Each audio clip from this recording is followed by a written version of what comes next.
الحمدللہ رب العالمین والصلاة والسلام علی رسولہ الکریم وعلی آلہ واصحابہ اجمعین اما بعد فاعوذ باللہ من الشیطان الرجیم بسم اللہ الرحمن الرحیم رب اشرح لی صدری ویسر لی امری واحلل عقدۃ من لسانی یفقہوا قولی۔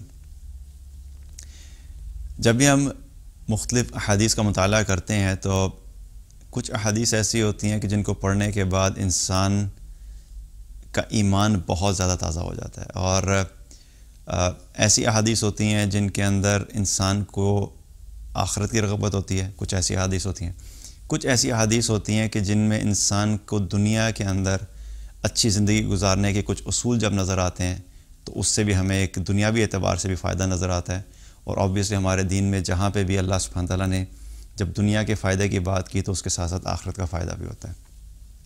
آج ہم ایک حدیث کے بارے میں بات کریں گے، ون آف مائی فیوریٹ احادیث، اور یہ حدیث قدسی ہے، جامع ترمذی کی روایت ہے، حدیث نمبر 2466، اور یہ حدیث اس اعتبار سے مجھے بہت زیادہ پسند ہے کیونکہ اس حدیث میں ایک تو اللہ سبحانہ تعالیٰ کا جو انداز بات کرنے کا بہت خوبصورت ہے، اور دوسری وجہ اس کی یہ ہے کہ اس میں جو ہماری زندگی میں اکثر ہم جو بیسک فنڈامنٹل چیزیں جو ہمیں پتہ ہونی چاہیے کہ ہم اپنی زندگی میں اگر ان کو اپنائیں گے تو ان سے ہمیں کچھ بینیفٹ ملتے ہیں، اور اگر ہم ان کو نہیں اپنائیں گے تو اس سے ہمیں کچھ نقصان ہوتے ہیں۔ تو اس حدیث میں ہمیں ان چیزوں کے بارے میں گائیڈ لائنز ملتی ہیں، اور اگر انشاءاللہ ہم اس حدیث کو اپنی زندگی کا حصہ بنا کے اور اس کو فوکس رکھ کے اپنی زندگی میں چینجز لے کر آئیں تو ہمیں اپنی دنیا کی زندگی میں بھی واضح جو ہے وہ اچھائی اور بہترین محسوس ہوگی انشاءاللہ۔ حدیث قدسی ہے۔ اللہ کے رسول صلی اللہ علیہ وسلم نے فرمایا کہ اللہ تعالیٰ فرماتا ہے، یا ابن آدم تفرغ لعبادتی املأ صدرک غنا واسد فقرک وان لا تفعل ملأت یدیک شغلا ولم اسد فقرک۔ اس کا مفہوم یہ ہے کہ اللہ تعالیٰ فرماتا ہے کہ ابن آدم تو اپنے آپ کو میری عبادت کے لیے فارغ کر دے تو میں تیرے سینے کو، تیرے دل کو غنی کر دوں گا اور تجھ پہ سے تیرا فقر دور کر دوں گا، اور اگر تو ایسا نہیں کرے گا تو میں تجھے محنت مزدوری میں مصروف کر دوں گا اور تیرا فقر بھی تجھ سے دور نہیں ہوگا۔ اگر ہم اس حدیث کے بارے میں دیکھیں تو اس کو ہم مختلف پارٹس میں بات کریں گے کہ اس میں اللہ سبحانہ تعالیٰ نے کس طریقے سے ہمیں وہ گائیڈ لائنز دی ہیں کہ ہمیں کیا کیا سٹیپس کرنے کی ضرورت ہے تاکہ ہم دنیا میں ایک اچھی زندگی گزار سکیں، اور جو مشکلات ہیں، جو پریشانیاں ہیں، جو ہمارے اندر کی گھبراہٹیں ہیں اور بے سکونی ہیں، اس کو دور کر سکیں۔ پہلی بات اللہ تعالیٰ کیا فرما رہے ہیں، یا ابن آدم تفرغ لعبادتی، اے ابن آدم تو اپنے آپ کو میری عبادت کے لیے فارغ کر لے، یا تو میری عبادت کے لیے فارغ ہو جا۔ اب عبادت کے لیے فارغ ہو جا کا کیا مطلب ہے؟ اس میں پہلی چیز تو یہ ہے کہ اس کا مطلب یہ ہے کہ جو بھی فرض عبادات ہیں جب ان کا وقت آئے تو اس وقت تو اپنے آپ کو دنیا کے تمام معاملات سے فارغ کر کے اپنے آپ کو اس عبادت میں لگا دے۔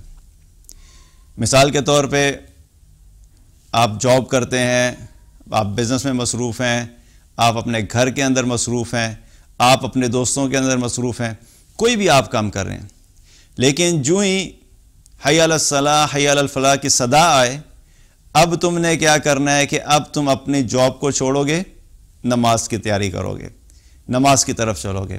تم اپنے بزنس میں مصروف تھے، اپنے بزنس کو چھوڑو، اب تم نے نماز پڑھنی ہے۔ تم اپنے گھر میں مصروف تھے، بچوں میں مصروف تھے، فیملی میں مصروف تھے، ان تمام چیزوں کو چھوڑ کے اب تم نے نماز کی طرف فوکس ہونا ہے۔ تو کیا ہے کہ پہلی چیز یہ ہے کہ اپنے آپ کو اللہ کی عبادت کے لیے فارغ کرنا۔ رمضان کا مہینہ آ گیا، رمضان کا مہینہ آیا تو اب روزے ہیں، تو اب باقی جو بھی تمہاری روٹین تھی اب تم نے فوکس ہو کے جو فرض روزے ہیں ان کو صحیح طریقے سے ادا کرنا ہے۔ تمہاری زندگی میں حج تم پہ فرض ہو گیا ہے، اب جو فرض ہو گیا تو اب تم نے فوکس کیا کرنا ہے، اپنی ساری دنیا کے جو معاملات ہیں، جو روٹین ہے، جو شیڈیول ہے، اس میں سے وقت نکالو اور پلان کرو اور اپنے اس فریضے کو جلد از جلد ادا کرنے کی کوشش کرو۔ نماز تو ہم پھر بھی وقت نکال ہی لیتے ہیں کچھ نہ کچھ، لیکن اکثر لوگ ایسے ہوتے ہیں جن کے اوپر حج کو فرض ہوئے ہوئے کئی سال گزر جاتے ہیں، اور ان کے پاس مال بھی ہوتا ہے، وسعت بھی ہوتی ہے، دنیا کے اعتبار سے انہیں کوئی مالی تنگی بھی نہیں ہوتی، لیکن اس کے باوجود وہ حج نہیں کرتے، اور اس کی وجہ کیا ہوتی ہے کہ میری جاب اس قسم کی ہے کہ مجھے چھٹی نہیں ملے گی، میرا بزنس اتنا ہے کہ اس کو میں بزنس کو چھوڑ کے میں تو ایک ہفتہ کیا میں تو 2 دن بھی چھوڑ نہیں سکتا، میرے بچے ابھی چھوٹے ہیں میں تو بچوں کو نہیں چھوڑ سکتا، میرے فیملی کے یہ پرابلمز ہیں میں ان پرابلمز کو ایڈریس کروں یا میں حج پہ جاؤں، تو وہ کیا ہے کہ حج کا جو فریضہ ہے اس کو ڈیلے کرتے رہتے ہیں۔ تو کیا یہاں پہ پتہ لگتا ہے کہ اللہ تعالیٰ فرما رہے ہیں کہ پہلی چیز کیا ہے کہ اپنے آپ کو میری عبادت کے لیے فارغ کرو، تو اس میں عبادت کے لیے فارغ کرنے میں جو پہلی چیز ہے وہ کیا فرائض کو فوراً ادا کرنے پہ فوکس ہو جاؤ۔ دوسری چیز اس میں کیا ہے کہ جب فرائض کی ادائیگی کرو، جب عبادت کرنے لگو اللہ کی، تو اپنے دل اور اپنے دماغ کو اللہ کی بندگی اور اللہ کی عبادت کے لیے فارغ کرو۔ پہلی چیز کیا تھی کہ جب دنیا میں تم مصروف ہو اور جب عبادت کا وقت آیا، فرائض کی ادائیگی کا وقت آیا، تو اپنے آپ کو دنیا کی مصروفیت سے نکال کے اللہ کی بندگی، اللہ کی عبادت میں اپنے آپ کو اس کے لیے فارغ کر لو۔ دوسری چیز کیا ہے کہ جب تم عبادت کرنے لگو تو عبادت کرتے وقت اپنے دل اور اپنے دماغ کو اللہ کی یاد کے لیے خالی کر لو، یا اپنے دل اور دماغ کو اللہ کی عبادت کے لیے فارغ کر لو۔ اکثر ہماری عبادات کے اندر ایک بہت بڑا جو مسئلہ ہوتا ہے اور جو فلا ہوتا ہے وہ یہ ہوتا ہے کہ یا تو ہم عبادت کرتے ہی نہیں اللہ کی، اور اگر ہم کسی طریقے سے شیطان سے لڑ جھگڑ کے نفس کے خلاف جا کے کوشش کر کے مشکل سے اگر اللہ کی عبادت کرنے بھی لگتے ہیں تو کیا کرتے ہیں، وہ روح سے خالی ہوتی ہے، اللہ کی یاد سے خالی ہوتی ہے، دل اور دماغ اللہ کی عبادت میں نہیں ہوتا۔ تو یاد رکھیں کہ جو عبادت اللہ کو یاد کر کے اور فوکس طریقے سے خشوع کے ساتھ کی جاتی ہے، اس کے جو اثرات ہوتے ہیں، اس کے جو فوائد ہوتے ہیں، وہ اس عبادت پہ نہیں ملتے کہ جو غافل دل سے کی جائے، اور ایسی عبادت جس میں اللہ کی یاد نہ ہو۔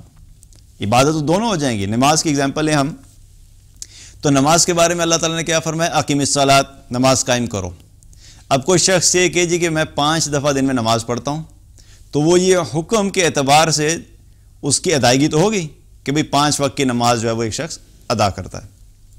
لیکن جب اللہ تعالیٰ نے قرآن میں فرمایا واقیم الصلاۃ لذکری، نماز قائم کرو میری یاد کے لیے، میری یاد والی نماز، تو پھر کیا ہوگا کہ وہ نماز جس میں اللہ کی یاد نہیں ہے تو وہ نماز وہ فائدہ نہیں دے گی کہ جو اللہ کی یاد والی نماز فائدہ دیتی ہے، یا وہ عبادت جو اللہ کو سوچ کے اللہ کا احساس ہوتے ہوئے جو کی جائے گی، اس کا جو فائدہ ہے وہ بغیر سوچ کے اور غافل دل سے کی جانے والی عبادت کا فائدہ وہ نہیں ہوگا۔ قرآن میں اللہ تعالیٰ نے نماز کے بارے میں ایک جگہ پہ کیا فرمایا، ان الصلاۃ تنہی عن الفحشاء والمنکر، بے شک نماز بے حیائی اور برے کاموں سے روکتی ہے۔ تو اکثر لوگ کیا کہتے ہیں جی ہم نماز پڑھتے ہیں لیکن ہم تو برائی سے بھی نہیں روک رہے، بے حیائی سے بھی نہیں روک رہے۔ تو یہ وہ والی نماز نہیں ہے کہ جو غافل دل کے ساتھ پڑھی جائے، یہ وہ نماز ہوتی ہے جس میں اللہ کی یاد ہو، اللہ کا احساس ہو، اللہ کا قرب ہو، اللہ کا خوف ہو، اللہ کی محبت ہو۔ یہ سارے پہلو جب اس نماز میں شامل ہوں گے تو وہ نماز اتنی طاقتور ہو جائے گی کہ انسان کو برائی سے اور بے حیائی سے روکے گی۔ جب تک یہ چیزیں نماز میں نہیں آ رہی، عبادت کے اندر نہیں آ رہی، تب تک وہ فائدہ حاصل نہیں ہوگا۔ اور مقصد بھی دیکھا جائے، اللہ سبحانہ تعالیٰ نے یہ جو نماز، یاد والی نماز کہی، یا عبادت کا بھی اگر دیکھا ہے تو مقصد عبادت کیا ہے، وہ یہ ہے کہ اللہ کا قرب حاصل ہو، اللہ کی محبت دل میں آئے، اللہ کا احساس دل میں آئے، اللہ سبحانہ تعالیٰ کی موجودگی کا احساس انسان کے دل میں پیدا ہو کہ میرا رب ہر وقت مجھے دیکھ رہا ہے، چاہے میں اچھا عمل کر رہا ہوں تب بھی وہ دیکھ رہا ہے، چاہے میں برا کام کر رہا ہوں تب بھی وہ مجھے دیکھ رہا ہے۔ تو اللہ کی عبادت کا مقصد کیا ہے کہ اللہ کی موجودگی کا احساس، گاڈ کانشیسنس جسے ہم کہتے ہیں، کہ اللہ تعالیٰ کا احساس ہو۔ تو عبادت بھی وہ فائدہ مند ہوگی جو اللہ کی یاد کے لیے ہوگی۔ تو اس سے کیا پتہ لگتا ہے کہ عبادت بھی جب کرنے لگو تو اے میرے بندے اپنے آپ کو، اپنے دل اور دماغ کو خالی کر لو، دل اور دماغ اب تمہارا میری عبادت پہ فوکس ہونا چاہیے۔ اور اس میں تیسری چیز اگر ہم دیکھیں کہ اے ابن آدم تم اپنے آپ کو میری عبادت کے لیے فارغ کر لو. اس کو اگر ہم دیکھیں تو جو لفظ استعمال ہوا ہے نا کہ تفرغ لعبادتی، میری عبادت کے لیے فارغ کر لو، تو عبادت کا کانسیپٹ کیا ہے؟ اس کے اندر یہ جو عبادات، نماز پڑھنا اور یہ سب بھی شامل ہے. لیکن قرآن میں اللہ تعالیٰ نے ایک جگہ پہ کیا فرمایا؟ وما خلقت الجن والانس الا لیعبدون، میں نے جنوں اور انسانوں کو صرف اس لیے پیدا کیا ہے کہ وہ میری عبادت کریں. تو یہ عبد کا لفظ جو ہوتا ہے اس کا مطلب کہتا ہے غلام. تو اگر اس کو اگر ہم بگر پرسپیکٹو میں دیکھیں تو اللہ سبحانہ تعالیٰ کیا فرما رہے ہیں کہ اللہ تعالیٰ کہہ رہے ہیں کہ تم اپنے آپ کو میری بندگی کے لیے فارغ کر لو، میری غلامی کے لیے فارغ کر لو. یعنی جس وقت جہاں پر بھی ہو تم، ہر وقت تمہارے دل میں یہ احساس ہونا چاہیے کہ تم اللہ کے غلام ہو. اور جب مکمل طور پہ تم اللہ کی غلامی اختیار کرو گے، یعنی ہر قدم میں اپنے سارے دن میں جو بھی کام کرنے لگو گے، اس چیز کا تمہیں احساس ہوگا کہ میں نے یہ کام اس طریقے سے کرنا ہے جیسے اللہ نے کرنے کا حکم دیا ہے. یہ کام میں اس لیے کر رہا ہوں کیونکہ اللہ نے حکم دیا ہے. اس کام سے میں اس لیے رک رہا ہوں کیونکہ مجھے اللہ نے حکم دیا ہے. میں ایک غلام کی طرح کی زندگی گزاروں گا. میں اللہ کا غلام ہوں. میرا آقا، میرا رب جب مجھے کہتا ہے کہ یہ کام کرو تو میں یہ کام کرتا ہوں. جب وہ روکتا ہے کہ اس کام سے رک جاؤ تو میں رکتا ہوں. یہ مائنڈ سیٹ، یہ ایٹیچیوڈ، یہ رویہ جب ہماری زندگی میں آئے گا کہ اللہ کی کامل بندگی کا، تو تب کیا ہے کہ اس کا مقصد میں یہ بھی شامل ہو جائے کہ اے بندے، اے ابن آدم، تم اپنے آپ کو میری بندگی کے لیے فارغ کر لو. تو یہ تین چیزوں کا اگر ہم ذہن میں رکھیں، پہلی چیز کیا ہے کہ فرائض کی ادائیگی کے لیے فارغ کرنا. جب فرائض اور عبادات کے لیے عبادات کرنے لگیں تو اس میں دل اور دماغ کو فارغ کرنا. اور پھر اگر اس کو بڑے پرسپیکٹو میں دیکھا جائے تو اپنی زندگی میں کلی طور پہ ہم جب اللہ کی بندگی کے لیے اپنے آپ کو فارغ کریں گے تو اس کا مقصد کیا ہے کہ اللہ تعالیٰ میں یہ فرما رہا ہے. اب ایک عمل اللہ نے کرنے کا کہا کہ تم یہ کام کر لو، اس عمل کے بدلے میں اللہ سبحانہ تعالیٰ کی طرف سے دو انعامات کا وعدہ ہے. پہلا انعام کیا ہے؟ اللہ تعالیٰ نے کیا فرمایا؟ املا صدرک غنا. جب تم اپنے آپ کو میری عبادت کے لیے فارغ کر لوگے تو پہلا انعام تمہیں میں یہ دوں گا کہ میں تمہارے سینے کو، تمہارے دل کو غنی کر دوں گا. تمہارے دل کے اندر جو تنگی ہے وہ دور ہو جائے گی. تمہارے دل کے اندر جو خوف ہے وہ ختم ہو جائے گا. تمہارے دل کے اندر فیوچر کے جو ڈر ہیں وہ ختم ہو جائیں گے. تمہارے دل کے اندر مال کے جانے کا خوف ہے وہ ختم ہو جائے گا. جو گھبراہٹ ہے، جو ٹینشن ہے، جو ڈسسیٹسفیکشن ہے، دل میں تنگی محسوس ہوتی ہے، وحشت محسوس ہوتی ہے، اللہ سبحانہ تعالیٰ کا وعدہ ہے کہ اللہ تعالیٰ کہتا ہے میں تمہارے دل کو غنی کر دوں گا. اور غنا کا جو تعلق ہے دل کا غنی ہونا، اس کے بارے میں بھی ایک حدیث سے ہمیں کیا پتہ لگتا ہے کہ آپ صلی اللہ علیہ وسلم نے فرمایا، صحیح بخاری کی روایت ہے، آپ نے فرمایا کہ اصل تونگری یہ نہیں ہے کہ سامان زیادہ ہو، بلکہ اصل امیری یہ ہے کہ دل غنی ہو. ہم اکثر کیا کرتے ہیں، ہم اگر دیکھیں تو ہم جو پیسہ اکٹھا کرتے ہیں ہم یہ کہتے ہیں جتنا زیادہ مال آئے گا اتنا ہمارے جو ہے وہ ہم غنی ہو جائیں گے. مال کا آنا یہ غنا نہیں ہے، مال کا حاصل ہو جانا یہ غنی ہونے کی علامت نہیں ہے. کیونکہ کتنے یہ لوگ آپ کو ایسے ملیں گے جن کو اللہ سبحانہ تعالیٰ نے دنیا میں مال بے شمار دیا ہوا ہے، لیکن وہی لوگ جب اللہ کی راہ میں مال خرچ کرنے کا وقت آتا ہے تو ان کے دلوں کو جو ہے وہ کیا ہوتا ہے، گھبراہٹ شروع ہو جاتی ہے کہ یہ پیسے ہم اس کو کیوں دے دیں، فلاں غریب پہ کیوں خرچ کر دیں، فلاں انسان کو کیوں بھلائی کے لیے خرچ کر دیں. اپنی ذات پہ خرچ کرنے کے لیے، اپنے اچھے کپڑے لینے کے لیے 50,000 کا بھی سوٹ لے لیں گے، لیکن جب غریب کو دینے کا وقت آئے گا تو سکے ڈھونڈ رہے ہوں گے کہ یہ 1 روپے کا سکہ یہاں پڑا تھا، 5 روپے کا سکہ پڑا تھا، وہ دے دو. ٹھیک ہے، کبھی کبھی ایسا ہوتا ہے کہ کوئی ایسی سچویشن ہے جہاں پہ چلتے پھرتے کوئی آئے اور آپ کا صرف کوائنز پڑے ہوئے تھے دے دیے، لیکن اللہ کی راہ میں خرچ کرتے ہوئے بھی کیا ہے، دل کو کھلا رکھنا چاہیے. اور لوگوں پہ خرچ کرتے ہوئے بھی، کیونکہ مال زیادہ ہے، دل غنی نہیں ہے تو فقر کی کیفیت رہے گی. انسان ہمیشہ ٹینشن اور فکر میں ہی رہے گا. لیکن جس کے سینے کو اللہ غنی کر دیتا ہے، جس کا سینہ اللہ کھول دیتا ہے، تو اس کے پاس اگر مال کم بھی ہو تو وہ ٹینشن فری لائف گزارتا ہے. اس کو یہ فکر نہیں ہوتی کہ مال آئے گا کہاں سے، اگر آ گیا تو چلا تو نہیں جائے گا، وہ ان فکروں سے آزاد ہو جاتا ہے، اس کا دل غنی ہو جاتا ہے، اس کا سینہ وسیع ہو جاتا ہے۔ یہ اللہ کی طرف سے پہلا انعام۔ دوسرا انعام کیا اللہ تعالیٰ نے فرمایا؟ وَأَسُدَّ فَقْرَكَ۔ پہلا انعام کیا تھا؟ تمہارے دل کو غنی کر دوں گا، انٹرنل جو تمہاری فیلنگ ہے نا مال کے اعتبار سے وہ غنی ہو جاؤ گے تم۔ اور دوسری چیز کیا ہے؟ تمہارے اوپر سے تمہارا فقر دور کر دوں گا۔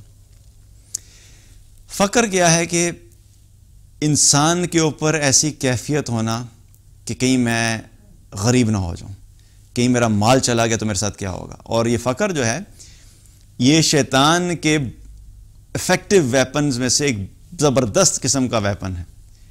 شیطان جو انسانوں کے خلاف اپنے ویپنز یوز کرتا ہے نا، انسانوں کو خوفزدہ کرنے کے لیے، انسانوں کو مایوس کرنے کے لیے، ان کو کانسٹنٹلی ڈپریشن میں رکھنے کے لیے، سٹریس میں رکھنے کے لیے، اس کے ویپن میں سے یہ ایک زبردست ویپن ہے جو کہ وہ فقر کو استعمال کرتا ہے۔ کیونکہ اللہ تعالیٰ نے قرآن میں ایک جگہ فرمایا الشیطان یعدکم الفقر ویأمرکم بالفحشاء۔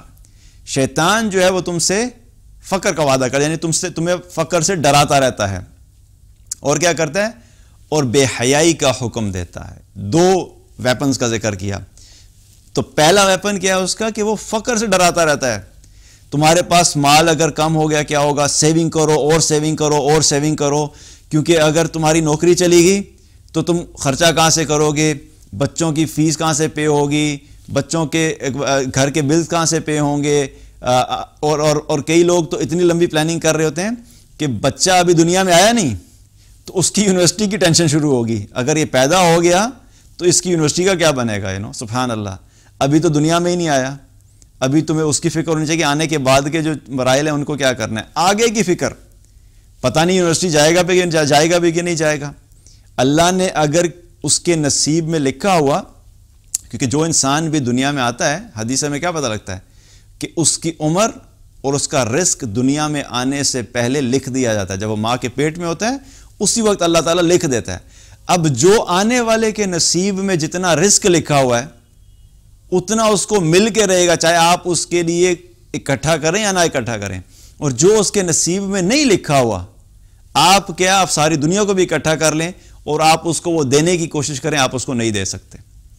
تو میں یہ نہیں کہہ رہا کہ پلان نہیں کر سکتے، پلان کریں، لیکن ہم کیا کرتے ہیں کہ ہم اتنی سٹریسفل لائف گزارتے ہیں صرف اسی فکر میں کہ میرے بچوں کا آگے کیا ہوگا۔ کتنے لوگ تو اسی ڈپریشن میں رہتے ہیں کہ میں دنیا سے چلا گیا تو میرے بچوں کا کیا ہوگا۔ اللہ کے بندے، جب تم نہیں تھے اور جب تم دنیا میں نہیں تھے تو تمہیں لایا کون تھا؟ اللہ لے کر آیا تھا۔ تمہیں اللہ لے کر آیا، تمہارے ذریعے سے اللہ نے بچوں کو بھیجا۔ تو جو فیصلے کرنے والا ہے اوپر، جو دنیا میں انسان کو بھیج رہا ہے، تو تم ہوگے یا نہیں ہوگے، اس نے جو لکھا ہوگا وہ کرے گا۔ تو اللہ پہ بھروسہ ہمارا اتنا کمزور ہے، توکل اتنا کمزور ہے کہ ہم چھوٹی چھوٹی چیزوں کے لیے گھبراتے ہیں، اور وہ شیطان کی طرف سے ایک بہت بڑا وار ہوتا ہے کہ وہ فقر کے ذریعے سے انسانوں کو کیا ہے وہ خوفزدہ کرتا رہتا ہے۔ تو اس حدیث میں کیا پتہ لگتا ہے کہ جب ہم اپنے آپ کو اللہ کی عبادت کے لیے فارغ کر لیں گے تو اللہ کی طرف سے دوسرا انعام کیا ہے کہ اللہ تعالیٰ ہمارے اوپر سے فقر کو دور کر دے گا۔ یہ خوف کی کیفیت ختم ہو جائے گی، دل مطمئن ہو جائے گا، سیٹسفائیڈ ہو جائے گا۔ مال ہے تب بھی مطمئن، نہیں ہے تب بھی مطمئن۔ اگر ہے تو جانے کا خوف نہیں ہے تو مزید آنے کا کوئی ٹینشن نہیں۔ تو انسان اللہ تعالیٰ کو جو وہ انسان کو کیا کرتا ہے، اس پہ سے فقر کو دور کر دیتا ہے۔ پھر اس کے بعد اللہ تعالیٰ کیا فرماتے ہیں؟ وَإِن لَا تَفْعَلْ۔ یہ ایک ٹرننگ پوائنٹ ہے۔ ہوتا ہے نا دنیا میں بھی ایسا ہوتا ہے کہ ہم جب کسی کو کہتے ہیں بھئی تم یہ کام کرو تو تم اس کرنے کے نتیجے میں تمہیں یہ ریوارڈز ملیں گے۔ آرگنائزیشنز کے اندر بھی کیا ہوتا ہے، جو پرفارمنس بونسز ملتے ہیں، ریوارڈ مینجمنٹ کا سسٹم ہوتا ہے، اس کے اندر کیا ہوتے ہیں، کچھ KPIs ہوتے ہیں کہ آپ یہ کام کریں گے تو آپ کو یہ سب کچھ ملے گا۔ لیکن ساتھ ہی یہ ہوتا ہے کہ اگر یہ نہیں کریں گے تو پھر نہیں ملے گا۔ سیلز کے بندوں کی تو اسپیسیفکلی یہ جابز ہوتی ہیں کہ وہ بتایا تھا بھی اگر آپ اتنا % ٹارگٹ اچیو کریں گے تو کمیشن ملے گا، اگر آپ نے اس سے کم ٹارگٹ اچیو کیا تو آپ کو یہ کمیشن نہیں ملے گا۔ تو یہاں پہ بھی اللہ تعالیٰ کیا فرما رہے ہیں کہ تم میری عبادت کرو گے تو تمہیں 2 انعامات ملیں گے۔ پہلی چیز کیا ہے کہ تمہارے سینے کو غنی کر دوں گا، اور دوسری چیز کیا ہے کہ تمہارے اوپر سے تمہارا فقر دور کر دوں گا۔ پھر اللہ تعالیٰ کیا فرماتے ہیں کہ اگر تم یہ کام نہیں کرو گے، یعنی تم اپنے آپ کو میری عبادت کے لیے فارغ نہیں کرو گے، فرائض کی ادائیگی نہیں کرو گے، جب وقت آئے گا عبادت کا اپنے آپ کو دنیا میں ہی مصروف رکھو گے، تو پھر اللہ سبحانہ وتعالیٰ نے کیا فرمایا، اس کے نتیجے میں تمہیں 2 نقصانات ہوں گے۔ پہلا نقصان کیا ہے؟ ملات یدیک شغلا، اللہ تعالیٰ کہتے ہیں کہ میں تمہیں محنت مزدوری میں ہی مصروف کر دوں گا۔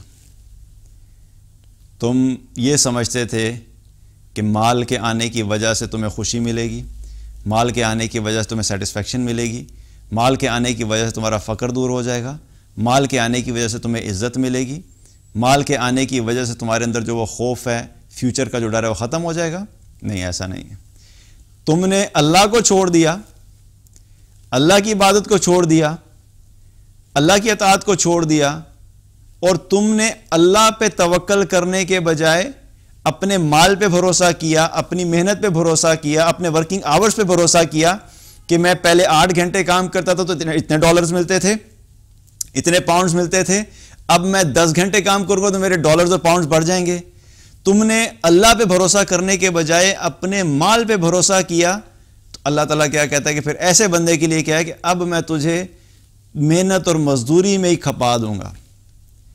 اور یہ اتنی بڑی محرومی ہے کہ کوئی انسان اپنی کسی مصروفیت کی وجہ سے اللہ کی عبادت کو چھوڑ دے، تو اس کا نقصان پھر اللہ تعالیٰ کیا بتا رہا ہے کہ تم نے ان مصروفیت کی وجہ سے تم مجھے بھول گئے تھے۔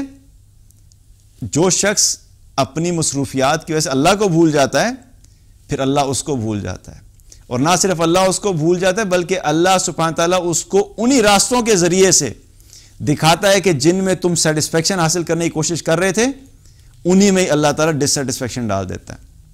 جس مال کی وجہ سے تم نے مجھے بھولا، اب تمہیں اسی مال کا غلام بنا دوں گا۔ تم نے نوکری کی وجہ سے مجھے چھوڑا، اسی نوکری میں تمہارے لیے خوف ڈال دوں گا۔ تم نے اپنے گھر والوں کی مصروفیت کی وجہ سے مجھے چھوڑا، تمہارے گھر والے تمہارے لیے اب اذیت اور آزمائش کا سبب بن جائیں گے۔ تو اللہ سبحانہ تعالیٰ کیا فرما رہا ہے کہ میں تجھے محنت اور مزدوری میں ہی مصروف کر دوں گا۔ یعنی جب محنت اور مزدوری میں انسان مصروف ہو جائے گا تو پھر کیا ہوگا؟ وہ مزید اللہ سے دور ہوتا چلا جائے گا۔ جس شخص کو اللہ کی پرواہ نہیں، پھر اللہ کو بھی اس کی پرواہ نہیں۔ جو اللہ سے محبت نہیں کرتا، اللہ بھی اس سے محبت نہیں کرتا۔ جو اللہ کو بھول جاتا ہے، اللہ بھی اسے بھول جاتا ہے۔ جو مخلوق کو خالق کے اوپر پرائرٹی دیتا ہے، تو پھر خالق اس شخص کو مخلوق کے حوالے کر دیتا ہے۔ اب جاؤ نوکری کرو، بزنس کرو، 10 گھنٹے جاب کرو، 12 گھنٹے جاب کرو، اگر تمہیں لگتا ہے کہ تمہیں یہاں سے سیٹسفیکشن ملے گی، کر کے دیکھ لو۔ اور لوگ پھر ساری زندگی لگے رہتے ہیں، اور اس کے باوجود انہیں لگتا ہے کہ بھئی اتنی محنت کی، لیکن اس کے باوجود مجھے یوں ہی لگتا ہے کہ میں وہیں پہ کھڑا ہوں جہاں سے شروع کیا تھا۔ اس کی وجہ کیا ہوتی ہے؟ ہم نے اپنی فاؤنڈیشن ہی غلط کی ہوتی ہے۔ ہم سمجھتے ہیں کہ زیادہ محنت، زیادہ مال، زیادہ اچھی جاب کے ذریعے سے زندگی اچھی ہوگی، حالانکہ اللہ نے جو خوبصورت زندگی رکھی ہے اس کے لیے مال ضرورت کے تحت چاہیے، لیکن کثرت مال کی ضرورت نہیں ہے۔ تو پہلی چیز کیا ہے کہ اللہ تعالیٰ کی طرف سے یہ نقصان اس شخص کے لیے کہ پھر اللہ اس شخص کو دنیا میں مصروف کر دیتا ہے۔ وہ بھاگتا رہتا ہے، لگا رہتا ہے ڈالر اکٹھے کرنے، پاؤنڈز اکٹھے کرنے، پاک روپیز اکٹھے کرنے، ساری زندگی اسی کام میں لگا رہتا ہے، اور وہ اللہ کی اطاعت سے پھر غافل ہو جاتا ہے۔ دوسرا نقصان کیا ہے؟ وَلَمْ أَسُدَّ فَقْرَكَ، کہ تجھ سے تیرا فقر بھی دور نہیں کروں گا، محتاجی بھی دور نہیں کروں گا۔ تم جاب زیادہ تم نے 12 گھنٹے اس لیے کی تھی کہ تمہارا فقر تم سے دور ہو جائے۔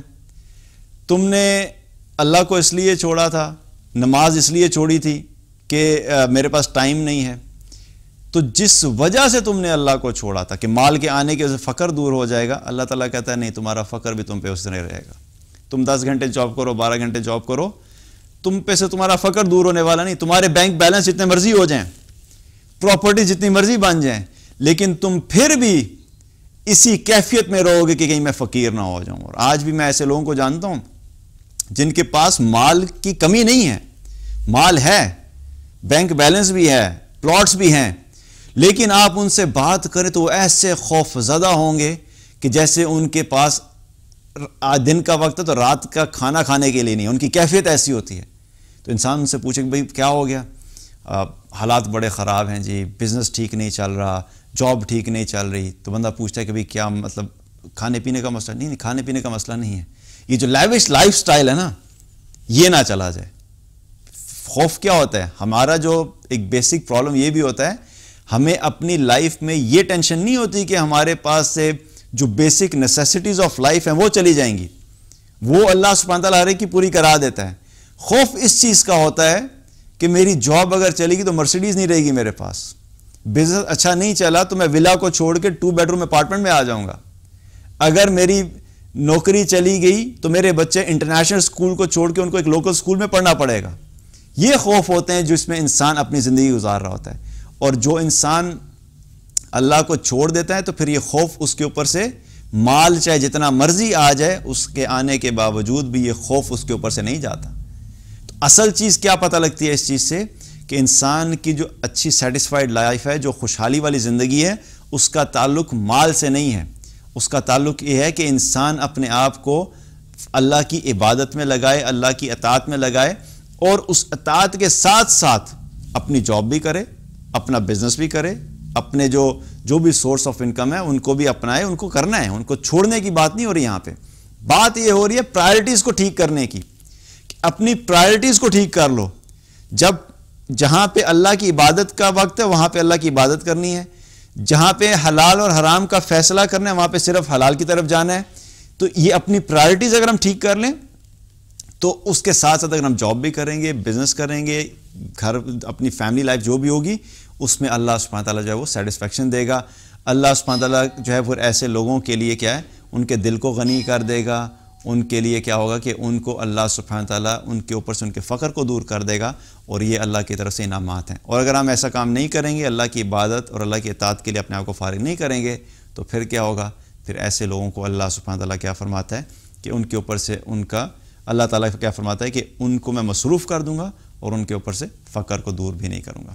اللہ تعالیٰ سے دعا ہے کہ اللہ تعالیٰ ہم سب کو عمل کرنے کی توفیق عطا فرمائے، اور جو کچھ بھی کہا اللہ سبحانہ تعالیٰ ہم سب کو اس کے مطابق اپنی زندگیاں گزارنے کی توفیق عطا فرمائے۔